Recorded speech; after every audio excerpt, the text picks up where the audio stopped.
Hello, everyone, and welcome to episode 261st of Kouryer Podcast. Our today's guest is Mr. Darren Bacon. He's a senior concept artist and concept designer and art director working on titles such as Halo Infinite, Halo 5, and Destiny from Seattle, United States. And of course, before going to the questions, I need to quickly mention that in the for contact section of the caption, you can find the ID to his Instagram account, the links to his website and ArtStation as well if you want to see more of his work in more detail. And with that out of the way, let's jump into the questions and the interview.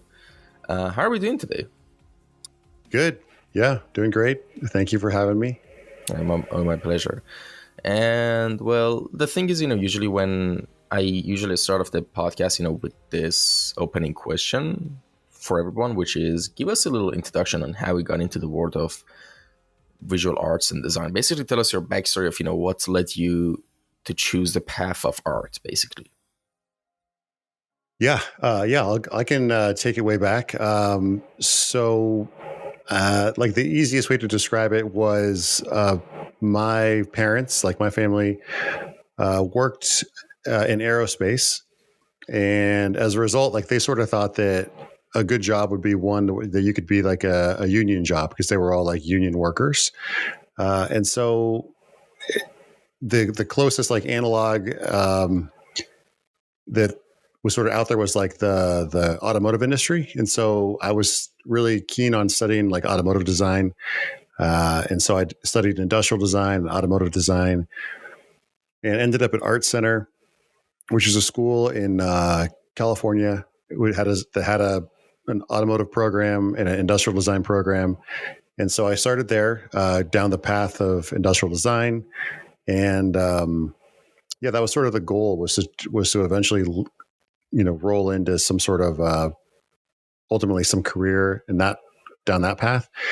And I think I was like second term at Art Center, and then Scott Robertson, who was an entertainment designer, who was he was founding a program at Art Center specifically in entertainment design, because previously entertainment designers would, coming out of Art Center anyways, they would do things like they would study industrial design, but they would also learn illustration and then kind of build portfolios to try to get jobs in like film and games.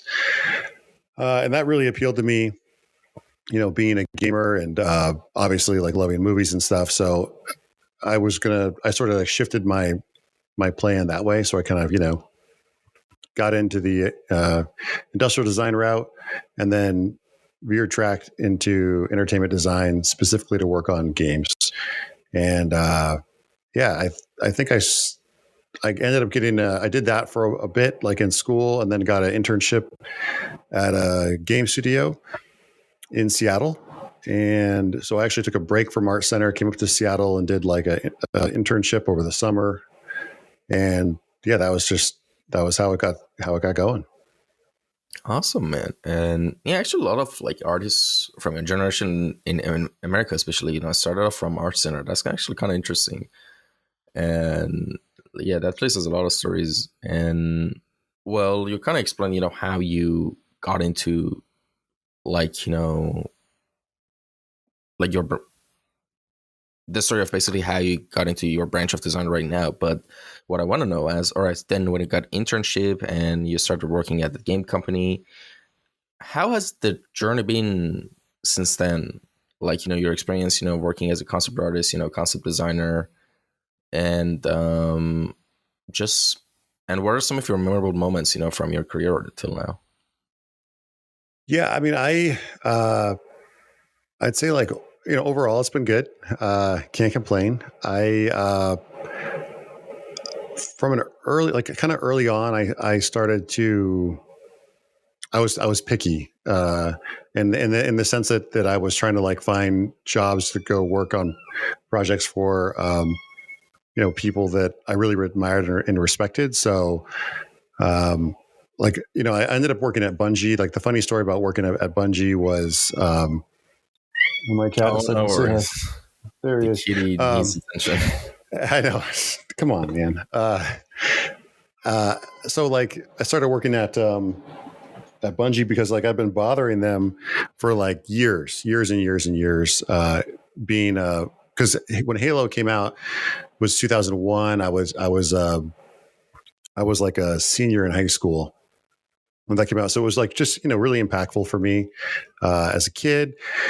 And so kind of like my sort of story kind of revolves around that, just kind of like being really motivated to try to like go after these jobs and these I don't know, like heroes of mine to kind of go work on those projects. So like early on I worked I got an opportunity to work with Doug Chang, who I was a huge fan of, guys like Doug Chang and that whole generation, even like a bit before him, like Ralph McQuarrie and Sid Mead, like these kind of like icons of entertainment design were hugely impactful. So yeah, I just started. I kind of just was really like just kind of tenaciously going after those opportunities, when I could get them. Yeah, so that's that's kind of like my whole story was just like more or less bothering people until I got a chance to like get my work in front of them and try to get jobs working on projects. And of course, a lot of that is a function of timing and being right place, right time. But yeah, I think, and then some memorable stuff is just along the way has just been getting to work with some of these people. Without going through like the whole resume, it's just like line item. Those were like a really big deal. So getting to work with Doug was really cool. I got a chance to work on Tron Uprising. There was a art director, production designer, Alberto Mieglo, who I was a big fan of. And I basically just took that job because I wanted to meet him, like, then working on Halo was a big kind of bucket list item of mine. When I went to go work at Bungie, it was post Halo. So I kind of did it backwards. Like I worked at Bungie first, which was on Destiny, and then went and worked on Halo later. When I started at Bungie, it was right when they were wrapping up Halo Reach, and they were all pivoting on to work on what was, Destiny in its earliest forms. And so getting to meet some of those people at Bungie was like, really cool. I was just a total fanboy and still am, like. All right. And now let's talk about something else. Like this one is like an interesting question. How does your design process usually go anytime you want to start working on a new piece? Like basically, what does the structure of your pipeline look like? I mean, of course, it's going to be very different from between personal work and the work you do at a studio. But because the steps are obviously going to be different. But could you explain how your process usually goes, and what tips and advice do you have for most people to improve their pipeline as well? Because from your experience that you've seen. Yeah, I would say that my pipeline, like it evolves a lot, or it has evolved a lot over the years. Like my first jobs, I was just using ballpoint pen, and I would literally just basically just deliver 8.5 by 11 sheets of paper to the art director with like pen and ink. I think now typically like that part of the workflow hasn't gone away. I'll still do a lot of sketching, either for myself, like people may not ever see it, but it happens, like I'll have sketches around, or they'll just be digital.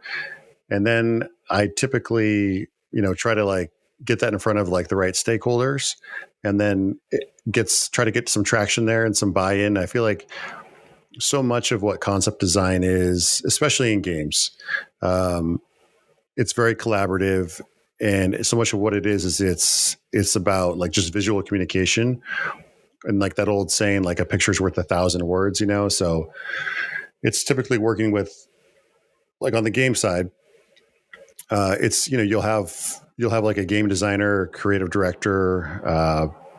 It's always like and it's a marriage of like art, tech, and design. So you'll have the tech component, engineering component for performance. There's design constraints for how this thing works depending on what it is.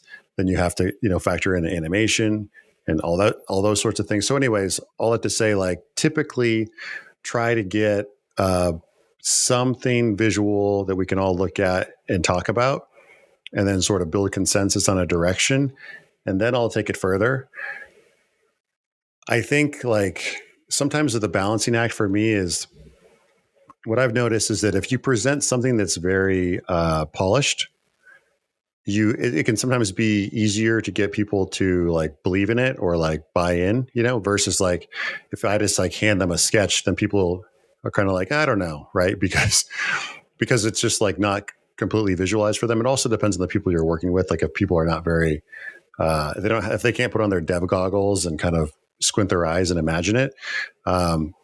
So anyways, depending on where we're at with that group of people, I might go further, and then typically I will block something out in 3D, or sometimes it gets blocked out by a 3D modeler, and then there's just a back and forth of doing 2D art on 3D.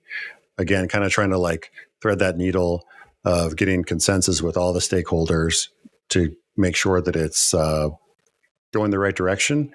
And then like at some point, there's like a lot more time involved where it's either like, nowadays, like I'm in Blender and we're building stuff out in 3D, applying textures, lighting, rendering, and then doing paint over work and in Photoshop. So yeah, I would say my pipeline is pretty conventional, and it just sort of depends on the task and what we're trying to go after. And I'm also, especially on the production art side, I sort of consider myself a game developer first and then an artist second, because I'm just trying to, ultimately, I just want the game to be good. And if the game is good, like I'm happy. But of course, we want to have pretty art too, right? So like that's a balancing act of like, how much time do I invest into an art piece to make it be like really great as like a visual, like item in of itself.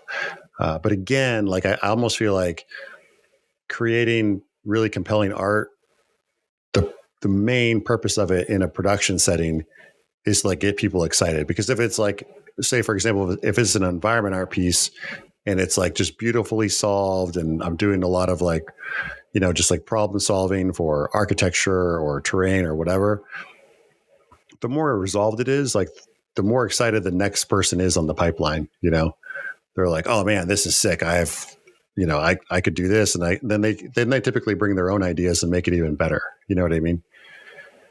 So that's kind of how I view that. And I found that like you can get the best results by pushing stuff further, like in the 2D visual side, just so that people down the pipeline are like more intrinsically motivated to make their work better too, So we're all just kind of pushing each other. And then, then I think you end up with really great art as a result. And then, then we as artists are happy because we're like, oh, we have a really pretty piece of art that we can like, be proud of. And also it's served the production and made the game better. The balancing act is you just don't want, it's like the struggle can be, it's like, if you don't want to be too, portfolio focused all the time. So it's like, you almost just, I think if you just come at the angle of like trying to improve the product, the art will be better. But yeah, that's my long-winded response. All right. And who are some of your favorite artists and designers that have inspired you the most? Yeah. So I kind of like, I touched on it before. Like, I think in my career, like some of the legacy guys, like I mentioned, we were chatting earlier, was the Sid Meads and the Ralph McQuarries and the Doug Shanks. Like those guys were heavily impactful for me, just because like when I was younger, that's who I looked up to. I also sort of, that whole time was just like an incredible moment in like entertainment and art history, where you had to rely on illustrators to kind of build out your worlds. And so for me, that was like hugely impactful. So like those guys are sort of like, who I try to measure myself up against too. And I feel like it's not even a fair comparison because like they're the level of craftsmanship and skill is just like remarkable. I don't know. I think nowadays with like workflows and pipelines, like we're talking about, it's hard to kind of become a master like some of the artists were, pre-digital. But I definitely look back on the pre-digital era with like a lot of romance and nostalgia. And so you'll see that in my artwork sometimes where I'm trying to like embody some of that just because, I love it so much, just as like an aesthetic. But yeah, that's those are definitely the biggest sort of influential people in my wheelhouse. Like, and there's so many of them. Even like Joe Johnson was another one. A lot of those Star Wars illustrators were just like phenomenal and hugely impactful for like a whole generation. This is really interesting because usually when I ask this question from people, they usually get stunned like first because as artists, we're not very usual. We're more visual people, so we're not usually good with names. And Oh, yeah. yeah, and but you came up with a really good list. That's Oh yeah. impressive, actually. Yeah. Anytime we could just name drop all day. Yeah. For me, it's more of like a time era thing. It's like, um, it was pretty just a remarkable time for illustration. I think like, um, I've even heard, well, it's just like, it's like if you look at even classical art or, look at like painters from, eras like 50, 100, hundreds of years ago, there's just so much incredible art to pull from over like centuries of time. And so it's really hard to nail it down. But yeah, like I got to go, I had an opportunity, like I mentioned, we were chatting earlier about like getting to run over to Spain and um, for a trip with my family, just for my wife to see her cousins. And I was like, we got to take this trip to Madrid to go see the Sorolla exhibit, just because like I'd wanted to see Sorolla's paintings like basically my whole life. So it was like a real dream come true to get to see those in person. Got to meet a buddy of mine, Espen Settervik, who's another concept artist out of Norway. And we just got to like look at paintings for an afternoon. So anyway, yeah, it's like I'm a big fan of all art. So Awesome. And any advice and tips for a good portfolio and resume for artists? And like for example, in today's like job market and ecosystem right now, like do you even need to have a resume or just a portfolio suffices? I know that sounds like a really dumb question, but this is actually interesting to me because a lot of people have told me that no, you just send your portfolio, you don't need to send a resume or anything. I mean, sometimes a motivation letter or cover letter, yeah, but not resume. But let's not get off track. About mhm. portfolio mostly, I wanted to ask you this question. Right now, from your experience, let's say you have your own studio. What are some of your major red flags and green flags in a portfolio? Yeah. So um, I think about this a lot. I've been on there's a panel that I've helped out with at GDC called Killer Portfolio or Portfolio Killer. I think some of them are on YouTube or in the GDC vault, but this comes up a lot and we talk about it a lot there. And I would say that the portfolio is obviously the most important thing. I think resumes are good. I think that the resume though is almost just like it's just like it's most likely someone who's looking at a resume is just going to want to see the portfolio and just see the links. So if you do have a resume, just make sure you've just got links ready to go at the front and center. I think that like on the game side, experience is good. So if you've worked on multiple projects, then that's great. But I think a lot of people aren't in those situations. And I mean, I remember when I was getting started, it was really frustrating because it would, you would see jobs be posted with like, it's that old like kind of deal where it's like, oh, it needs to have like 2 years experience, but there's no way to get 2 years of experience. But anyways, all to say, my general rule of thumb on the portfolio side is, yeah, portfolio is super important. I think the portfolio is only as good as your worst piece. So I always encourage people to be, and myself included, to be very critical of what goes into the portfolio. And I also think this is another tough one, but it's worth like editing your portfolio for the specific job you're going for. And also, like, it's really cheesy. And I know there was a South Park episode about this, but like thinking of yourself as a brand is really good. Like, for example, like in my career, I have done work on like theme parks, like for Dora the Explorer and Madagascar. There's even some that are you can go to in Singapore that I worked on like, I don't know, like 10 or 15 years ago. But the point is of that story is that like I don't present that stuff in my portfolio.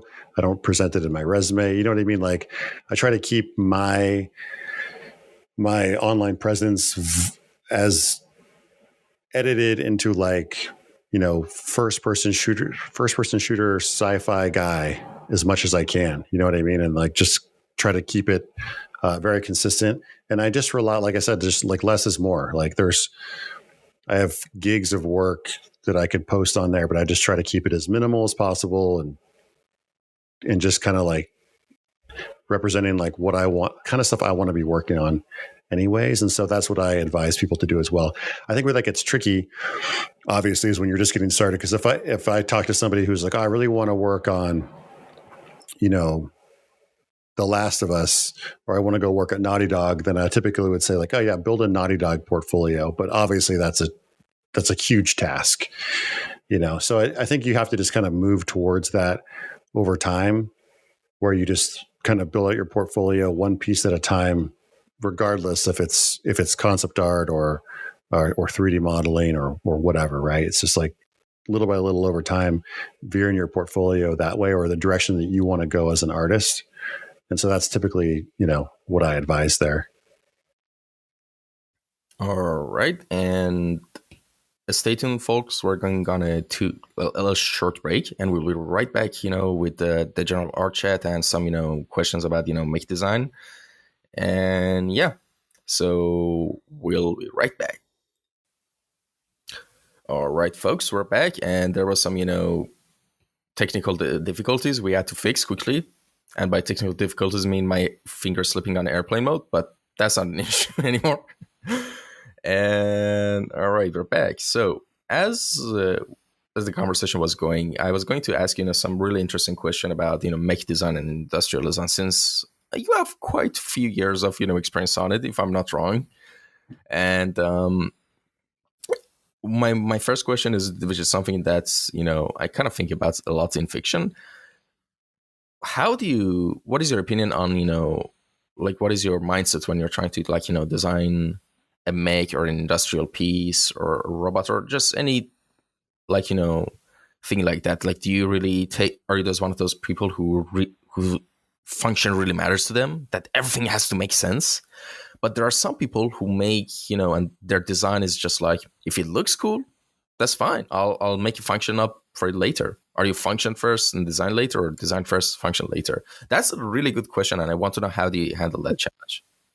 Yeah, I mean, for me, I am probably on the function side, mostly. But I think like there's some really cool exercises I will do, or like I know like people will do like in their sketching workflow to just kind of generate a bunch of ideas, right? So like if it's a mech, then maybe you're just like doing some like loose scribbles to kind of get some cool shapes, and then thinking about it from like a really like a cool shape standpoint first, and then going in and kind of doing like a function pass. That's kind of how I would go about that. Because yeah, I know what you mean. There's kind of definitely two ways you could attack that problem.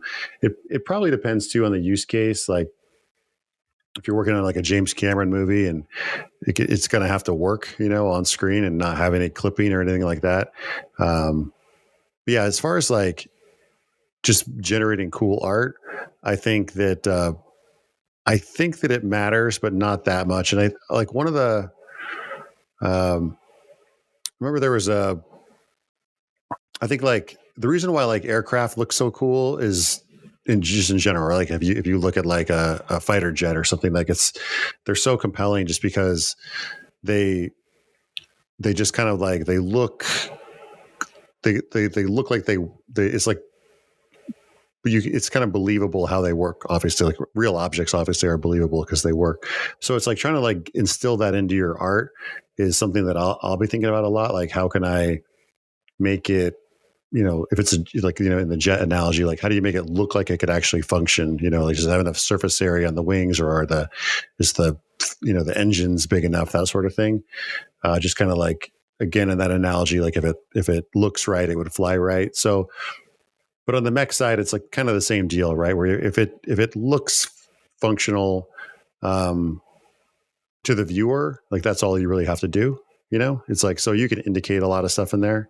And then I think like, depending on the execution of that piece of art, I would say, you could probably like, you could indicate like in a mech, you could like indicate in loosely where pistons are or something. And as long as the shorthand is there in the sense that like the marking that you're making looks like it's kind of accurate, I think that would get you pretty far. But anyway, yeah, that's an interesting question, and definitely an interesting design challenge. Is like, how do you make stuff look like it functions? I can give you like an example of a Halo weapon. There was a Halo weapon on 5, where like it shot rockets, and the rockets didn't quite have like the clearance to go through and like, it didn't like a clearance to like go through and actually like shoot a projectile, but it looked sick, so like in that case, like that shipped. And then later on, there was some work to kind of like make it more function oriented, but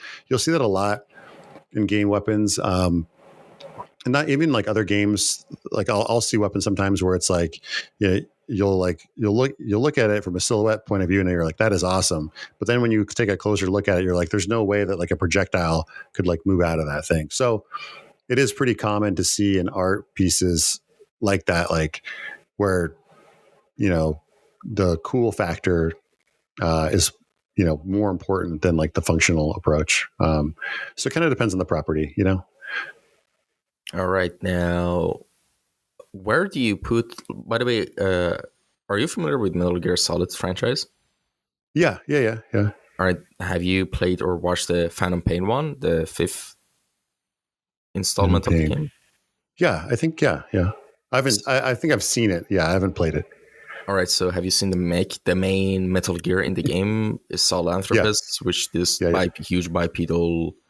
What do you think about that? Where does that fall on the spectrum of the design on one side and technical function on the other side? Because in the game, like, they're like, Kojima is really crafty, and the people who work on Metal Gear games are really crafty. Like, they came up with really good reasoning why it has to be bipedal, because because the base that it was constructed was made by Russians, I think, and it was in Afghanistan. The game takes place in Soviet era, where the Soviets occupied Afghanistan or wanted to take control of Afghanistan. I'm not good with history. I'm sorry. Don't attack me for anyone in the comments.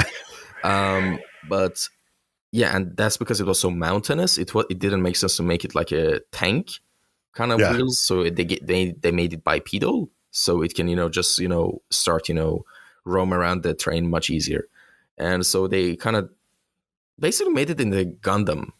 And that's how they, was the reasoning. But where do you put that? And not just that, about other Metal Gear Ray, Metal Gear Rex, like, what are your thoughts on the design of those? Yeah, it kind of reminds me of, I forget the name of it, but the robot in Interstellar, where it's like, that thing was kind of funky in this operation, similar. Yeah, I think that they're just, the art style of those games is very cool, right? Like everything about it. I feel like from their standpoint, they're just like, it's like very, like you said, like they have their key references they're going from. And, yeah, I think they're leaning on the cool side, and then they kind of fictionalize function after they make something that's very aesthetically pleasing. Because everything in all those games, right? It's just like it's kind of beautiful art. So yeah, my guess is it's beautiful art first, and then they figure out like how do they make these really cool designs feel functional. And then yeah, like you said, like choosing a biped or a quadruped, right, or whatever, like as opposed to a tank is just like way cooler than like having a tank, you know. Yeah, And also like it's a game, you know. It's like that's a thing. Like I've talked about a lot on several projects. It's like since it's a video game, you can do whatever, right? Like your imagination is the biggest limiter because we can just it's not real, you know. So yeah, I think from that standpoint, they're probably looking at it like, hey, we can do anything we want. Our imagination is our only limiter. So let's just do what we want, which is cool, which is a biped robot, way radder than a tank, you know? yeah, definitely. And that was just for Metal Gear. Now about Halo, like what are some of your favorite things you've worked on or designed in the Halo universe? Favorite things? Probably get on Halo Infinite. Got to work on a new warthog, which was called the Razorback, and that was really fun for me, just because like I always drew warthogs. I was just, and you know, I feel like that was just like it's such an iconic piece of the franchise. So I got to work on that with Sparth, and was really proud of how that turned out. Thought that was super cool. Yeah, what else? I think like you know, kind of like you were mentioning, kind of being industrial design focused and vehicle focused. Like that one was super fun for me. There was a lot of stuff that hit the cutting room floor. I think another thing that I was really stoked on was getting back to Bungie, just kind of Bungie era aesthetics in general. So we had this was this involved the work of tons of people, but really pushing the aesthetic from the Halo 5 look back to like a Bungie era, and then bringing it forward, right? Like contemporizing it a bit, making it seem more high res. So the example that we looked at a lot, because Rogue One had come out around a similar time, and there was a YouTube video of this guy in the ILM model shop who was talking about the Star Destroyers and how when you saw them in the original trilogy, they were like, you know, it was like 1920 by 1080 pixels. It was low res. And so when you saw the Star Destroyers, it was basically this blurry triangle with some greeble. And then they were doing it, you know, 4K, high res, crazy resolution and flying up close to it. So they had to basically go redesign all these Star Wars iconic assets, but make them high res. And so, because, you know, it's just, but make it look like it's the same vehicle. So we were trying to do that again on Infinite across the board, largely with like Forerunner stuff, but also legacy UNSC stuff. So yeah, I was really, I guess, you know, really happy with how that turned out. Like I think that the stuff that we landed right there was really good for the franchise and just kind of setting it back on track. Not that it was wrong, like not that it had veered off course. Like I think Halo 5 was like a tremendous achievement for tons of reasons, but it was really cool to kind of move the art style back to the Bungie era stuff. And so, yeah, I think that's probably the most happy thing I am, the thing I'm most happy about on my time on Halo. All right, and there's that. And about the weapons in Halo, one weapon that just came to my mind when you were talking about, you know, it didn't really make sense. One thing that just popped into my mind was that alien weapon that shoots spikes. There was crystals, purple crystals, you know, sticking out of it. I Yeah. really thought that was always cool. for some reason. Like the feel of the animation of it was really satisfying to shoot with it. And Yeah, the Needler. Yeah, it's a cool gun for sure. yeah, Yeah, so there was efforts on Infinite to shift that back to a reach look. So every Halo gun pretty much changed every iteration, like some degree, and then it took a drastic shift on Halo 5. So yeah, we shifted Halo Infinite Needler back to kind of a reach model. I think that was done by Glenn Israel, and I think Glenn designed the Reach one as well. So anyway, yeah, there was just sort of like a efforts across the board to legacyify a lot of those weapons, and the Needler being one of them. Because yeah, it was like iconic. It wasn't going to go away, and we wanted to just kind of like bring it back and make it feel like it fit more in the legacy franchise. yeah, definitely. And all right, let me change the subject now. I couldn't just move on with this podcast without asking about what you're working on right now, which is of course working in the Midnight Society, of course, and Yeah, working on yeah, the title called Dead Drop. And I'm just gonna give a quick brief about it. Like for anyone who's into the world of streaming or gaming, of course, Dr. Disrespect, of course. Midnight Society is a studio he made, and he was making his own shooter, and it's kind of exciting, with having somewhat the support of him on a project and his vision. It's kind of interesting to see, how it goes out. But of course, I'm sure there are a lot of details that you really don't want to get into about this. Maybe they're NDA or stuff like that. You don't even want to touch. That's fine. But I want to ask you about the info that you can touch right now with us and share with us. So, yeah. what are some of your initial thoughts on the project, and how's the development been, and what's a specific role are you having right now on that project? Yeah. So I think the most compelling thing about it for me is it's very hard to it's hard. So in Halo is such a giant franchise, and on Halo Infinite there's a lot of cool games we could have made, that Microsoft could make, 343 could make with Halo.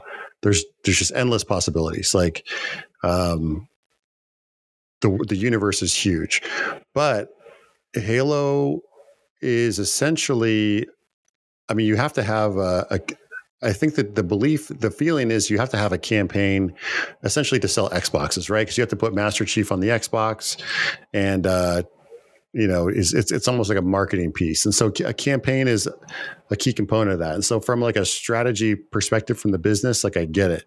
But like I spent like the last few years working there primarily only on the multiplayer side.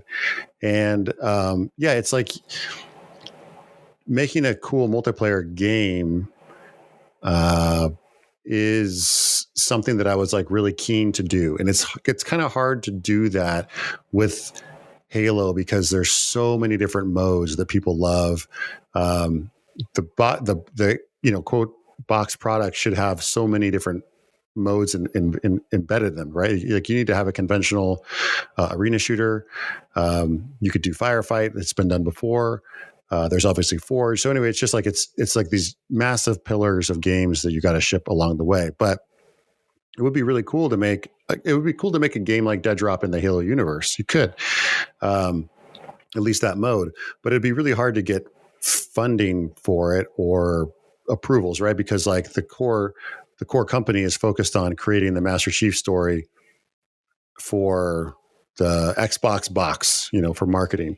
So what's compelling to me about Midnight Society is that it's just a game developer who's focusing on making really cool games that we want to play, that hopefully fans want to play. And so the game mode is really cool. It's a mix between an extraction shooter and a battle royale. So for those that are gamers, right, like an extraction shooter, you get in and get out with loot, and then the battle royale component is the last person standing. It's the kind of the sweaty exciting mode to watch on streams or to play them yourselves. And so, yeah, we're just there making like the coolest game we can with a small dev team just focused on one single game mode, which, well, there is a UGC component, but where the game team is largely focused on the one single game mode, and that's it. So it's a nice break for me from like the giant, Halo universe where it's like you have to kind of build out everything, and yeah, that's what drew me there. Dr. Disrespect, Guy Beam, he's one of the co-founders. He's great to work with. He's got no shortage of ideas. Like I'm sure you're familiar with if you listen to his streams. Like he's always, sharing a lot of that stuff on his stream, even when we're developing Dead Drop. Yeah, but yeah, I'm happy to answer as many questions as I can about Midnight Society or Dead Drop, if you have anything specific. All right, and another thing that came to my mind, I want to ask: is this like is directly supervising the process of the production, like the arts, like are there constant feedbacks, stuff like that, Yeah. or how does it work? Are there weekly meetings? Like how does the process work? Yeah, he's involved. So he's busy, right? He's a busy guy. He's got his own thing. But yeah, he's involved and he's looking at art and he's giving me feedback. He's sending over ideas. I'm sending him stuff. He's involved in reviews as much as he can be.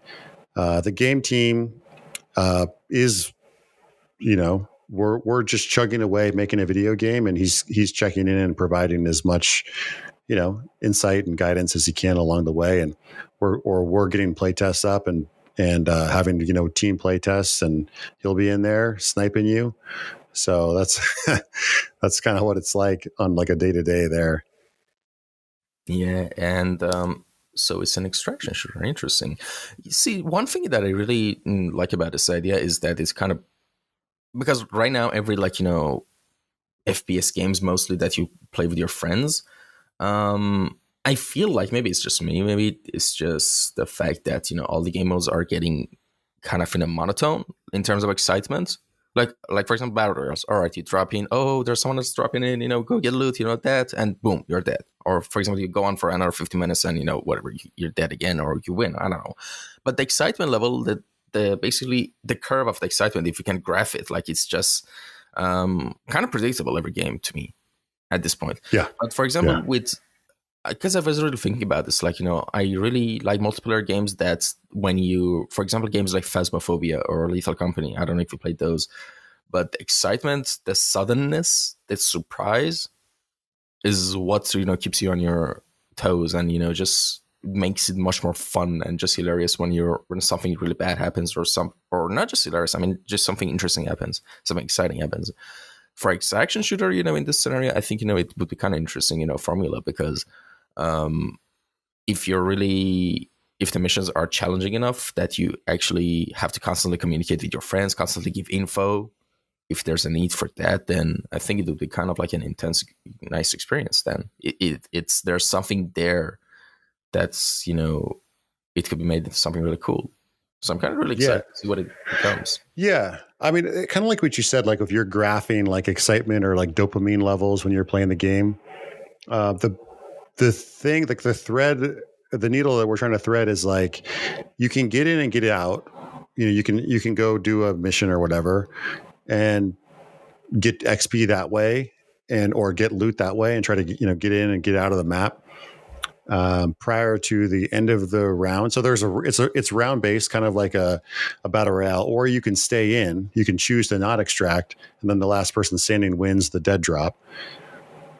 So that's kind of like how we're trying to approach that mode, where you can have that crazy dopamine spike or insane sweaty end game that you get in battle royales, or you can just play more casual, in a way where you're just kind of getting in and getting out. But yeah, I hear you. It's like all games, like Halo is like this too, where like if you jump into like a lobby of a arena shooter that's been out for a year or two, it's so sweaty that you'll just get like annihilated, because everyone is so good. So it's like, how do you build a game mode that is compelling still feels good to play, and it doesn't feel like you're just going to get stomped every time you get in there. Or if you were like a really, high skill player, that you can go in there and also have fun and try to like, make it to the end of the round. So yeah, that's definitely like, that's the trick, like that's the sauce you're trying to find in there and have fun. And yeah, I'm with you though. Like there's definitely a battle royale burnout to an extent, because there's really just, there's a handful of them that are hyper successful. And yeah, it's like trying to break your way in there is tough. Like if you're trying to compete, like we're a small team. And if you're trying to compete with Call of Duty or Fortnite, right? Like it's going to be tough to survive. No, yeah, definitely. But especially talking about that, I really like the fact that right now competing with AAA companies right now is a thing as an indie developer. Like there are indie developers who can just with like I'm just gonna give an example. It's not like a really small indie like company, but for example, Pocket Pair, I think that was the name, the company of Palworld. Oh They yeah, they had a budget of 6 million only, and dang! I didn't realize it was that low. yeah, and the thing was, if you there was this YouTube video I watched, and it explained that how the story of how Palworld came. It was so chaotic, and just multiple times they were about to go bankrupt, but they managed to launch the game on time, and thankfully it got successful. I actually bought it because they were so hype around it. It's a fun game. It was a fun game, but I'm not at the age to really enjoy grindy games anymore, that I have to grind like Yeah, 40 hours just to get the medium level armor. yeah, I know. Yeah, I know this is kind of like a really weird thing to say, but I only just play League of Legends, and it's weird because it's like the worst game for your mental health. And I think it gives me that quick dopamine hit that I just play a round of ARAM and just go on with my day. yeah. I mean, yeah, my kid's really into Pal World right now. He's 12, and yeah, that's the thing, right? You kind of have to be a kid or have like a tremendous amount of time to just like burn into grinding the game, which I'm with you. I can't do it either. Yeah, honestly, and yeah, definitely. If I was 12 as well, I'll be deep into the Pal World as well. Yeah, yeah. And yeah, like the future of game industry is kind of like I know that things keep seem dystopian. I know, like with AI, with everything, but I believe that it's the whole thing is like a pendulum, in my opinion. Right now, things are going really bad, but a lot of bad decisions have been made in the past couple of years. Of course, I don't want to get into all of them, but I think ultimately, like what really gets people to buy games is honesty, and like core. I know sounds really sappy and weird and just emotional, but it's true. I think like for example, I'm gonna give it an example, like Larian Studios. They build a huge trust with their community. They made great like games. City Project Red, they messed up huge. They bounced back right out. Like Cyberpunk is now an absolutely fantastic game. It's in my top 10 games of all time. Baldur's Gate 3 as well. Yeah. There's Uh, been a few games that have done that. Yeah. yeah, like No Man's Sky. I think they bounced back real well.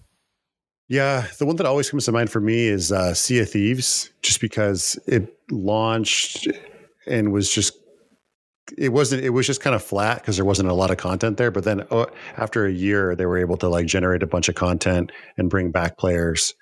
So that's really interesting. I'm with you too, though. Like on the with kind of touching on AI, it's like I think a lot of it does feel dystopian.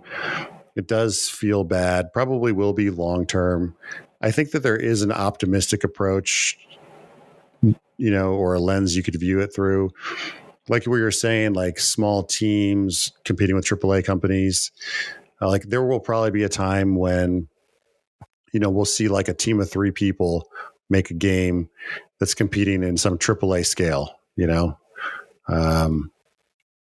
and just because the tools and workflows get ironed out because of improvements in software.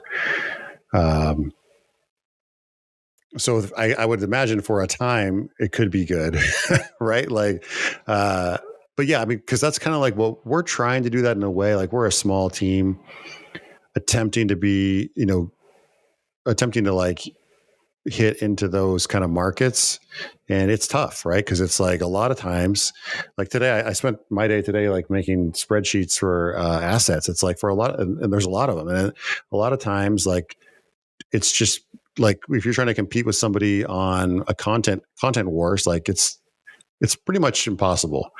Because like if you have a Call of Duty or a Fortnite, they just have teams like hundreds of people at their disposal that they can tap to create content. That will be the big shift. Is like if there is software solutions there, you could see it be good for consumers and good for players and game developers. Oh yeah, definitely. Like, but don't get me wrong. Like you can. I think it's completely like viable option to compete with AAA companies. Because right now, like with the whole indie game ecosystem is like the community actually supports games that are super unique and nice and fun, like Lethal Company. I mentioned that before. It was made by a 21-year-old developer, and it's like It's on wild. top of like the Steam's charts, And there's Yeah. like Battlebit. Have you seen that game? Yeah. BattleBit's a good example. Yep. Yeah, I think it has more players than Battlefield, the last Battlefield. I'm not sure. Don't quote me on that, but I've heard. Yeah. I saw some titles about that. Last Epoch, I think it's. I don't know if it's by. I don't think it's made by indie game. Is it? I don't know, but I think it was because it made a lot of buzz. I'm not sure. But it completely blew Diablo 4 off the table right now. Yeah. It makes you think about, like, BattleBit's a cool example because when you think about competing against AAA, like I think for a long time we've thought about that like quality. I was even looking at some assets today from the other game everyone's playing, Helldivers, where it's like the assets, if you compare them to like, Call of Duty as an example, it's like obviously they're not the same game and they're not trying to be, but you know what I mean? It's like they're not focused necessarily like on some AAA. There's not some idea of like what is a AAA game, because like in that instance, it's like it's just a terrain based maps, very simple to create, and they just have to spend some resources on generating character art and weapon art and that sort of thing. Obviously the effects are really cool, like no doubt the game is like really cool looking and well achieved, but it's not to like some AAA caliber that like in the past, like on Halo, right? Like we're always just like evaluating, like, is this good enough to be considered AAA? And we're in BattleBit's kind of cool because they just threw all that out the window and they just made a cool game, and it's little Lego guys, right? So yeah, it's very interesting. It's really kind of telling, right? Like we're talking about, like as a time in game design, or game development, it could be a bit of a renaissance in a way where you have engines that are, like Unreal or even Unity, and we have access to them for free. We can go build games, and if they're good, we can develop them, and yeah, that's kind of another reason why I sort of felt like it was a good time to shift over and do the Midnight Society thing, just because the stars are kind of aligning there as far as like the tools go and the accessibility to be able to create games. Yeah, man. Awesome. Like, I wish the team the best of luck. Honestly, I would love to see the game, what it is. Yeah. Well, I'll keep you posted.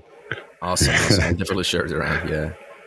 Yeah. I'm sure you'll share everything, on your socials. So, I'm going to post it. No worries about that. Yeah. All right.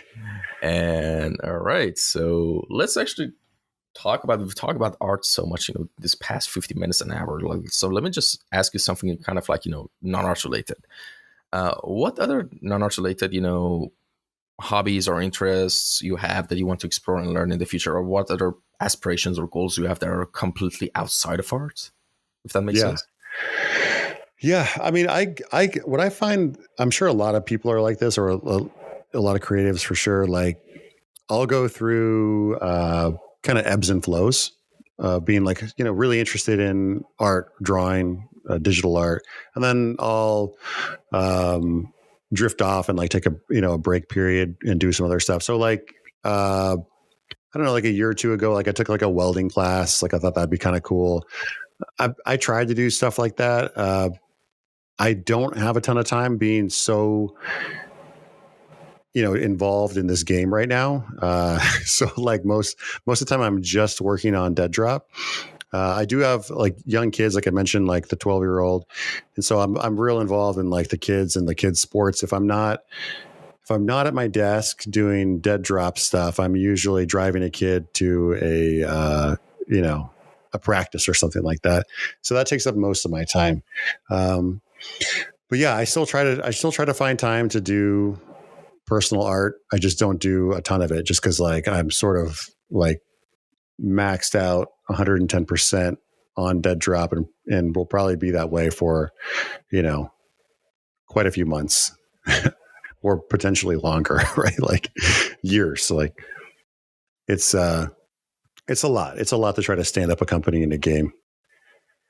Oh yeah, and well, we've reached the final section and question of the podcast, which is called All Time right. Capsule, and it's kind of, I think the title is self-explanatory, but all right, I'm just gonna phrase a question like this, the situation like this. Imagine if you had only like only a short couple of minutes to say and tell us the most valuable lessons you've learned in your life thus far. Imagine this voice recording will be heard by your grandkids in the 200 years in the future. So, what timeless advice and lessons do you have for them and to anyone else who might be listening to this podcast? That's a good one. Yeah, I think I would say to just try to enjoy the journey, and that art in particular is, if you can find a way to do it, I guess regardless of what it is, just to like enjoy what you're doing and enjoy the process and enjoy learning, and having a mindset built around that, just like learn it all as opposed to know it all, and just try to spend your time improving, as an artist or as a person or whatever your craft is. Yeah. And I think I, yeah, I think I would be it. I think another thing that I try to like instill in my kids is, I don't necessarily, I think that like our brains are obviously wired a certain way for certain things, but I'm not I think like work ethic and grit and perseverance mean a lot in regards to like achieving almost anything. And so, yeah, I would say like, I don't think that when we see like people that we perceive as like very talented or something, I think of course their brains are probably pre-wired a certain way to be interested in something more so than someone else. But I'm just always trying to impress on just like, to just, if you want to do something, just go do it and work really hard, and you'll get there. All right, awesome. And in my experience, when I was a kid, now to thinking back at the times that I was younger, whenever I had discipline was because the whole process was gamified for myself. Like Yeah. in some form of way, the process was gamified for me. Mm-hmm. Like a milestone, like a battle pass achievement system, like was in Oh front of me, yeah. kind of like that in my head. That's when I was, for example, would study for a lesson. That's how I would save money to buy the Kinect. I remember I saved all my money for half a year to buy the Kinect, like when I was 12. And Yeah. actually, I was 12, I think, yeah. The Connect was And sick. yeah, like, at the time, I remember this, and I saved money to buy Fable on Kinect. That's the only Kinect game I finished from beginning to end. And I thought, whoa, this is such a cool technology. But the point I'm trying to make is that, especially for kids, even right now, I'm a 26 and a half year old adult. I'm still a kid at heart. I still need to gamify things to have discipline in things. Yeah. Yeah. I do the same thing. Yeah. Yeah. I think like that's the trick, right? Like finding, or like for people to find the ways that they learn, and like if for you and me, it's to gamify things, then that's the way to do it, or to like set, little milestones for yourself. Like, yeah, 100%. Yeah. It's the trick. I think like everyone's brain is different. I think a lot of creatives too, like I think everyone's, or not even creatives in general, just like everybody, we're all like sort of like on the spectrum in one way or another. Have a cat reveal, by the way, by the end of the podcast. A cat? Yeah, dude, this cat. Hey, come here. Just gonna lay on the floor. Wow. Yeah, we had a lot of cats on the podcast. A lot of guests who had cats bother them or show them up. Oh my God, this cat. All right. There he is. Oh my God. Hello. What's his name? This is Ninja. Ninja. I didn't name him. It's a boy. But it looks like a girl. It's a pretty boy, though. Yeah, he's just a pretty boy. All right, Ninja. It was nice meeting you. Yeah, there's the cat. Oh my gosh. Cat. Nice. Yeah. A unit. Interesting. All right. And that's kind of about it. But you're right. Some people like us need to gamify things. Some people have different methods. And yeah. But for most kids, I think gamifying works, especially these days that every kid is playing games and their brain is already familiar with that whole system of working and grinding for achievements and milestones. But yeah, do you have anything to add on to that? No, yeah, no. I think we see that there's like apps that are popping up to doing the same thing for like kids just to get their chores done, right? Like it's true. I think like the psychology around that stuff is, super valid, and we'll probably just see more and more tools for everybody to sort of just like, get their teeth brushed, like or whatever. Yeah. And all right. Thank you so much for coming by for this episode. Where can people contact you if they had any questions? The easiest way to reach me is probably on x.com, formerly Twitter, or email, or Instagram. Yeah, I'm around. All right. That's good to know. All right. There you have it, folks. I hope you enjoyed the episode. And again, thank you so much for coming by and taking your time out of your day to come on, join us for this episode and podcast. And thank you to anyone who tuned in and listened to this episode. I hope you enjoyed it. And yes, Zencastr is back. I know the OG format is back. Hopefully for longer. I have some methods to keep it that way. I bought the subscription to Zencastr actually. But that being said, take care everyone. Stay safe. If there was any, by the way, I forgot to mention, leave any comments or suggestions down in the description or comments below. What? My brain is not braining right now, sorry. Just switching words.